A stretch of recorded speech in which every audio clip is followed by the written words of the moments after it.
आपका स्वागत है स्टोरी यूनिवर्स में। मन पवित्र तो ईश्वर भी आपका मित्र। ओडिया ओडिशा की लोक कथा। यह कहानी है मन पवित्र तो ईश्वर भी आपका मित्र, जो कि ओडिशा की एक प्रसिद्ध लोक कथा है। लेखक का नाम उपलब्ध नहीं है, लेकिन इस कथा की गूंज सदियों से लोगों के दिलों में है। यह कहानी सत्यजीत नाम के एक व्यापारी की है, जो ईश्वर में अटूट विश्वास और मानवता के प्रति समर्पण का प्रतीक है। सत्यजीत, जिसने अपनी अपार संपत्ति के बावजूद कभी घमंड नहीं किया, बल्कि अपनी मानवता और दानशीलता के लिए पहचाना जाता है।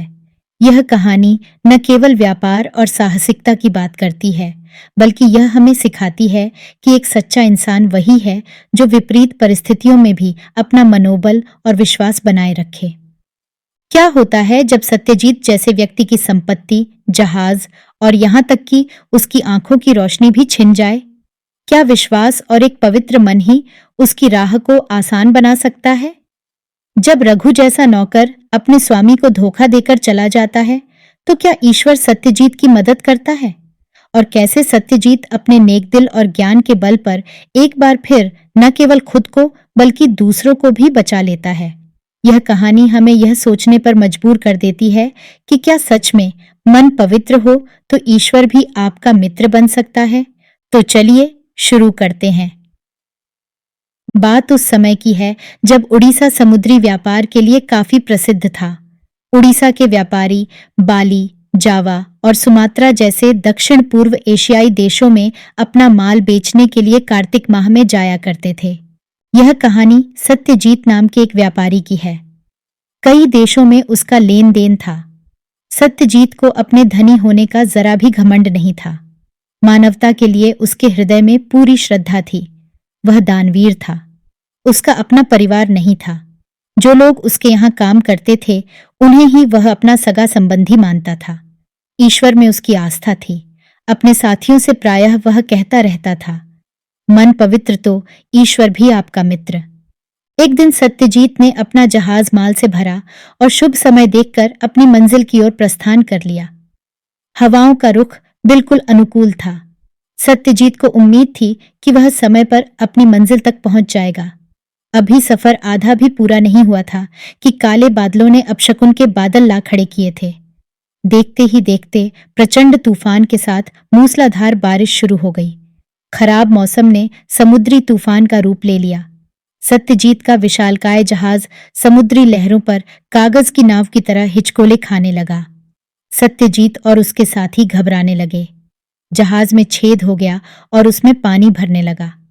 भार कम करने के लिए चालक दल ने माल समुद्र में फेंकना शुरू कर दिया, लेकिन कोई फायदा नहीं हुआ। जहाज डूबने लगा। सत्यजीत ने अपने साथियों को समुद्र में कूदने को कहा और स्वयं भी कूद गया। कुछ क्षणों बाद सत्यजीत के सभी साथी उसकी नजरों से ओझल हो चुके थे। जैसे तैसे उसके हाथ लकड़ी का एक तख्त लग गया। वह उससे चिपक गया और लहरों के थपेड़े खाता रहा। आखिरकार तूफान थम गया। बारिश कम हुई। समुद्र की लहरें भी सामान्य होने लगीं। तभी सत्यजीत को किसी के चिल्लाने की आवाजें सुनाई पड़ीं। उसने चारों तरफ देखा। उसका नौकर रघु भी लकड़ी के एक बहुत बड़े टुकड़े को थामे लहरों पर तैर रहा है। उसे देख सत्यजीत की जान में जान आ गई। रघु तैरता हुआ अपने मालिक के पास पहुंचा और दहाड़े मार मार कर चीखने लगा, सब लुट गया मालिक, जहाज भी डूब गया और हमारा भाग्य भी। चिंता मत करो रघु, मन पवित्र तो ईश्वर भी आपका मित्र। पूरी रात वे लहरों के साथ संघर्ष करते रहे। अंधेरे में किसी मछली ने सत्यजीत पर हमला बोल दिया और उसकी आंखों की रोशनी चली गई। सुबह मालिक की आंखों से खून बहता देख रघु चिल्ला उठा, लगता है आपको किसी जीव ने गंभीर चोट पहुंचाई है मालिक, अब क्या होगा? सत्यजीत को दर्द तो हो रहा था, लेकिन वह दुखी नहीं था। वह बोला, अंधा हो गया हूं पर जीवित तो हूं, देख लो भगवान मेरे साथ है या नहीं। रघु भाई, किसी और किनारा नजर आ रहा है क्या? किनारा अधिक दूर नहीं था। बिना खतरे के वे किनारे पर पहुंच गए। अपनी जेब से हीरे की एक अंगूठी निकालकर सत्यजीत रघु से बोला, ये लो रघु, इस अंगूठी को यहाँ के किसी जौहरी के पास बेच आओ, इसका अच्छा दाम मिल जाएगा। इनमें से कुछ रुपयों से भोजन की व्यवस्था करो और बाकी घर वापस जाने में काम आ जाएंगे। रघु अंगूठी लेकर वहां से निकल लिया। उसे बाजार में बेचकर रघु को काफी रुपया मिल गया। लालच के कारण वह लौटकर गया ही नहीं।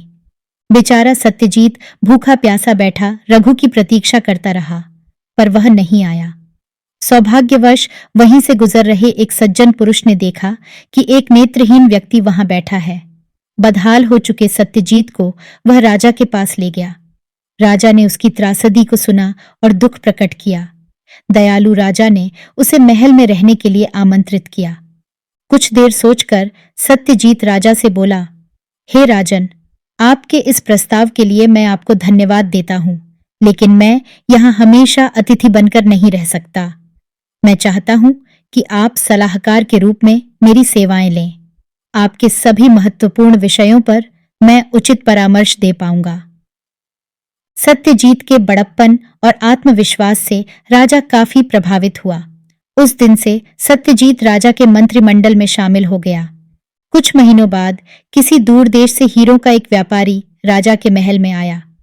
उसके दिखाए आभूषणों में से रानी को हीरे की एक अंगूठी पसंद आ गई और राजा ने सत्यजीत से सलाह लिए बिना अंगूठी खरीद ली।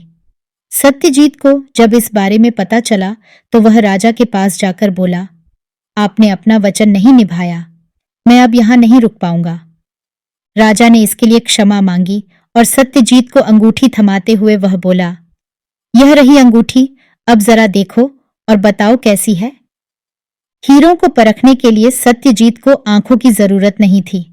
उसने अंगूठी पर अपनी उंगलियां फेरी और चिल्लाया, यह तो नकली है, आप चाहो तो इसे किसी विश्वसनीय जौहरी को दिखा लो। जौहरी को बुलवाया गया। उसने भी अंगूठी और उस पर लगे हीरे देखे और बताया कि इनका कोई मोल नहीं, ये तो पत्थर हैं। सत्यजीत को धन्यवाद देते हुए राजा बोला, आज के बाद मुझसे ऐसी गलती नहीं होगी, मैं तुमसे सलाह लेना कभी नहीं भूलूंगा। कुछ दिनों के बाद एक युवक को दरबार में पेश किया गया। लंबा चौड़ा शरीर, हृष्ट-पुष्ट पहलवान और योद्धाओं जैसी उसकी चाल थी। कौन हो तुम और क्या चाहते हो? राजा ने पूछा। मेरा नाम उग्र है, मैं आपके सबसे बड़े शत्रु राजा विभूति के राज्य से हूं। मैंने विभूति की सेना के प्रमुख के पद पर 10 वर्षों तक काम किया। फिर एक दिन मैंने उसके सामने आपकी प्रशंसा करने की गलती कर दी।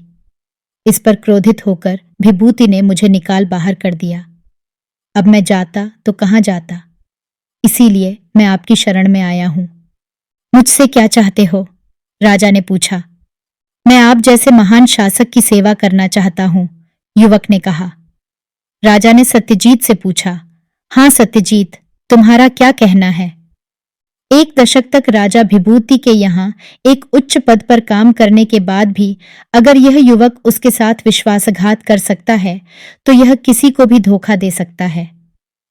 राजा ने उग्र का प्रस्ताव अस्वीकार करके उसे विदा कर दिया।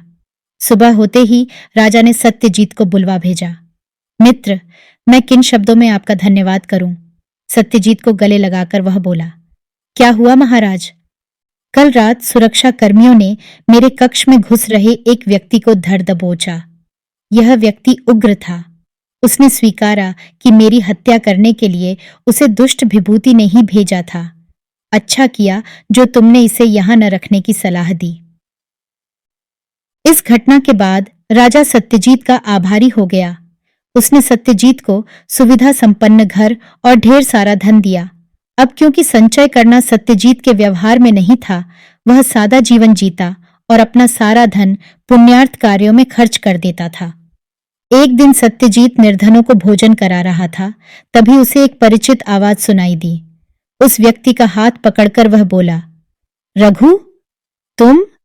जी मालिक। क्या हुआ तुम्हें? तुम्हारी यह हालत कैसे हुई?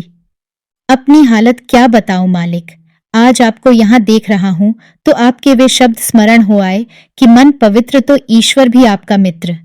मालिक, आप सच में देवता हो और मुझे देखिए, आपके साथ रहकर भी मैं उन मूल्यों को आत्मसात नहीं कर पाया। मैंने आपको धोखा दिया, तभी मेरा ये हाल है।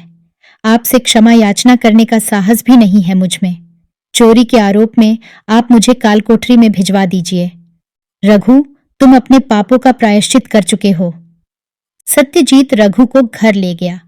उसके हाथ में एक पोटली पकड़ाते हुए वह बोला, ये लो रघु, अपना काम शुरू करो। निष्कपट भाव से खूब परिश्रम करो और मेरी उस बात को हमेशा ध्यान में रखना। रघु विनम्रता से बोला, कभी नहीं भूलूंगा मालिक। सत्यजीत के पांव छूकर वह निकल पड़ा। 2 वर्ष बीत गए। एक दिन सत्यजीत अपने घर में बैठा पूजा पाठ कर रहा था। तभी एक आवाज उसके कानों में गूंजी, मालिक, कहाँ हैं आप? देखिए, मैं आपके लिए क्या लाया हूं। अरे रघु, तुम कहाँ थे इतने दिन? सत्यजीत हैरान होते हुए बोला, मालिक, मैं आपके हर प्रश्न का उत्तर दूंगा, पहले आप लेट जाइए। रघु ने सत्यजीत की आंखों में हरे रंग की एक औषधि की 3-3 बूंदें डाली। जलन के मारे उसका बुरा हाल हो गया, लेकिन कुछ ही पलों में उसकी यह पीड़ा ठंडक में बदल गई। सत्यजीत ने आंखें बंद रखीं। काफी देर बाद रघु बोला, मालिक, अब धीरे धीरे आंखें खोलिए। सत्यजीत ने जैसे ही अपनी आंखें खोलीं, वह चिल्ला उठा। वह रघु को, अपने कक्ष को, अपने घर को, सबको देख पा रहा था। अपनी आंखें मलते हुए वह बोला, मैं सपना तो नहीं देख रहा। मेरी आंखों की रोशनी लौट आई है। कहां से ले आए ये जादुई औषधि? आपकी दी गई राशि से मैंने अपना एक छोटा सा व्यापार शुरू किया। एक व्यापारिक यात्रा के दौरान मुझे एक सज्जन व्यक्ति मिला जो जड़ी बूटियों से औषधि बनाने में निपुण था। उसकी बनाई औषधियां कई असाध्य रोगों में कारगर है। यह औषधि मैं उसी से लेकर आया हूं। खुशी के मारे सत्यजीत ने रघु को गले से लगा लिया और आशीर्वाद दिया, ईश्वर सदा तुम्हारे साथ रहे। आशा करते हैं कि यह कहानी आपको बहुत पसंद आई होगी। ऐसी और कहानियां सुनने के लिए जुड़े रहिए हमारे चैनल स्टोरी यूनिवर्स के साथ। धन्यवाद।